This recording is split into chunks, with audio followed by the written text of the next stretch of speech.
Festival of Nature. The UK's largest free celebration of the natural world is back and looking a bit different this year with a brand new programme of activity to help everyone discover new ways to connect with nature this summer, including this podcast. This year's festival is all about nature voices, celebrating and honouring how nature has supported us through the pandemic and the ways we can work together with nature to support our collective recoveries.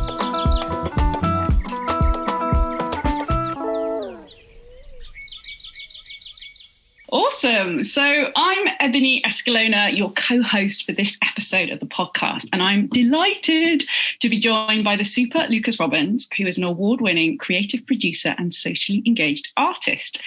And this guy is inspired by what makes us human and how designing simple interactions with a human-centered approach can help us engage with sensitive cultural issues in an open and playful way. And his current residency with Watershed is exploring the importance and hidden, unheard wonders of soil through the medium of soil sounds. We are all faced with big and sometimes scary environmental awakenings, and it can be really easy to put up a barrier and go, do you know what, this isn't my problem. But what I love about today's guest is how he brings exploration and experimentation to help engage the public and communicate the importance of soil health to our economies, societies, environments, and our own mental health as well. And you probably don't think much about it, but our houses are built on it, our food is grown from it, and it forms a whole world beneath our feet that supports us as a human race and the ecosystems that we're so intricately involved with. So welcome, Lukus. It is awesome to have you here. Thanks. Yeah, it's great to be here.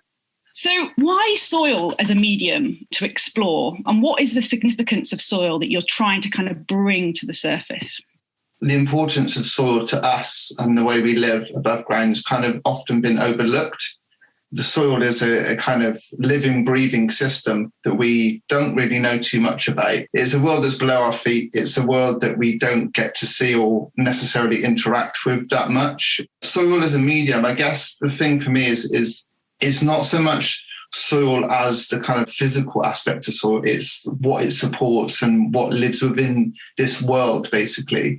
And I kind of looked at the sort of like the history of the UK's relationship to soil, and we've often kind of, put it to sort of mundane kind of words of dirt and, those kind of things. And actually, like, soil is so inherently important to us, and we are as much soil as soil is as much us. And the word dirt, when you kind of put soil to that, it doesn't give it much hope.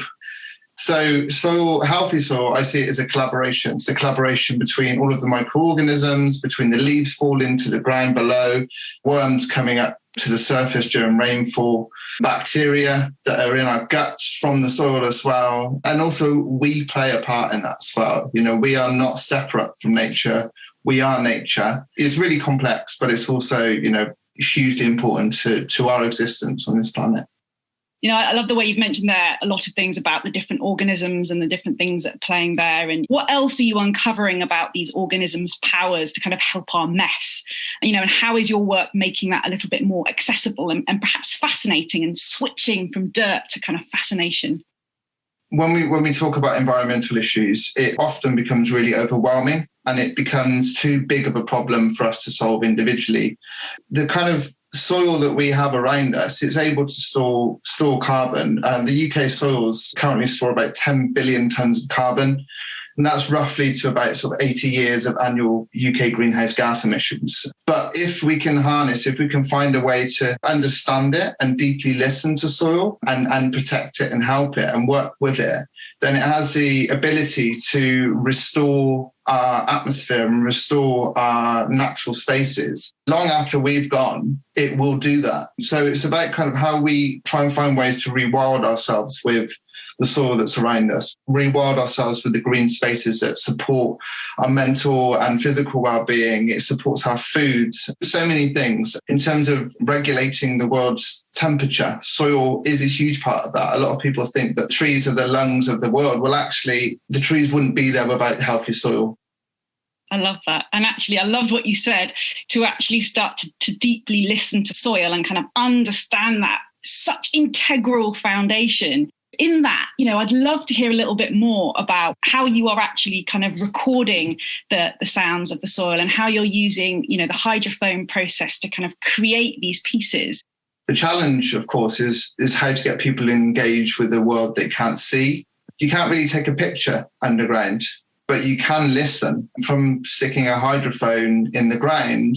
There's lots of challenges with that because even a meter across, the soil is very different. There's different organisms living in it. So what I do, I kind of put a hole in the ground as small as I can without digging, using a soil auger, and kind of put it down to about 30 centimeters and then kind of cover it up and let it sit for a while. And then I start recording. I don't know what I'm recording because I can't see it, but there are clicks, there are unusual noises that, are really unintelligible, really. I don't really, but that's the point of it. It's not about kind of listening. I'm not going to listen to a worm singing to me, or I'm not going to listen to, ants creating an orchestra. That's not what it's about. It's about finding ways for people to kind of just take a second and just kind of breathe and listen to what's going on and to know that it's a fully functioning kingdom. And I love that, the way it can actually, help to give us a moment of just stillness and quiet and actually just, tap into something that we don't have access to, do we? With our ears, we don't have access to sit there. Although I have tried, Lucas, to lie on my lawn and listen. What have you heard? What types of sounds and things are you actually hearing for those that haven't stumbled across the work yet? Well, I put a hydrophone in my compost bin. FYI, composting is probably the greatest thing we can do for soil. So I put it into my compost bin. I knew there were ants in there as well. So I was listening to something that sounded like it was chomping away. And I don't know whether that was the ants, but in my head, it felt like that was what I was tuning into. I was listening to ants eating all of the food waste and coffee grounds and stuff that I put down.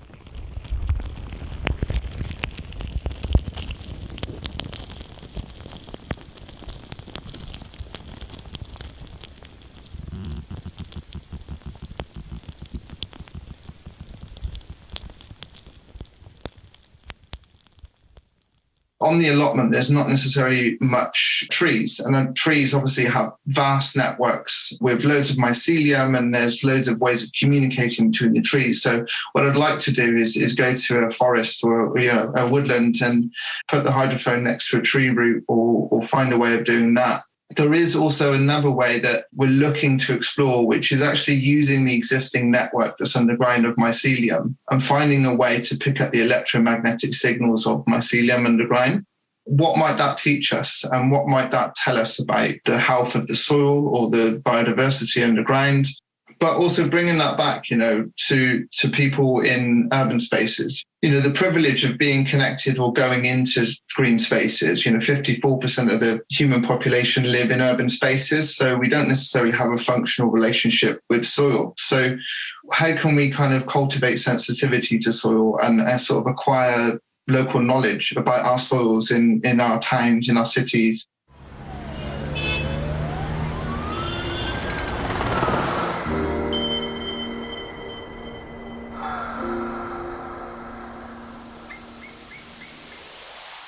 So like you said, this is just a nice window for people to start to get curious again. Do you think there's other practical applications of kind of using this kind of recording technique?